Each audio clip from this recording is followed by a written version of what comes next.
Hi guys, welcome to heavy lakhs. ఈరోజు నేను మా అవ్వ అయితే కలిసి నెల్లూరుకి అయితే వెళ్తున్నాం. మా చెల్లిని అయితే కలిసేదానికి నెల్లూరు బస్ అయితే ఎక్కేసాము. ఎట్టకేలకు మేమైతే తిరుపతి నుంచి బస్సులో అయితే బయలుదేరిపోయాము. మా అవ్వ అయితే నా కిటికీ సీట్ అయితే ఆక్రమించేసింది. నాకైతే ఇటువైపు అయితే అస్సలు కూర్చోవడం అవ్వట్లేదు. లాంగ్ డ్రైవ్స్ వెళ్ళేటప్పుడు కిటికీ సీట్ లేకపోతే అస్సలు బాగోదు. చేసేదేం లేక మా అవ్వ కోసం అడ్జస్ట్ అవ్వక తప్పలేదు.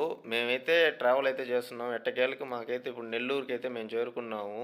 ఫైనల్లీ నెల్లూరులో మా చెల్లెల కాలేజీకి అయితే మేమైతే చేరుకున్నాము. సో అక్కడైతే మా చెల్లిని అయితే కలిసేదానికి వచ్చేసాము. ఎట్టకేలకు మా చెల్లిని కలిసేసి హోటల్కి అయితే తీసుకొని వెళ్ళినాం. హోటల్ పేరు వచ్చి ప్రకృతి. మేము హోటల్ లోపలికి అయితే ఎంటర్ అయిపోయాము. ఎంటర్ అయిపోయిన తర్వాత ఆ హోటల్ అంబియన్స్ అయితే చాలా బాగుంది. ఈ నెల్లూరులోనే ద బెస్ట్ హోటల్ అనిపిస్తుంది నాకైతే. నెల్లూరుకి వచ్చాం కాబట్టి నెల్లూరు చేపల పులుసు తినకపోతే మహాపాపం అనేసి నేనైతే ముందుగా నెల్లూరు చేపల పులుసు అయితే ఆర్డర్ ఇచ్చేసాను. ఇంక వెంటనే వెయిట్ చేయకుండా నేనైతే చేపల పులుసు అయితే టేస్ట్ చేసేసాను. పులుసు అయితే మామూలుగా లేదు, అదిరిపోయింది.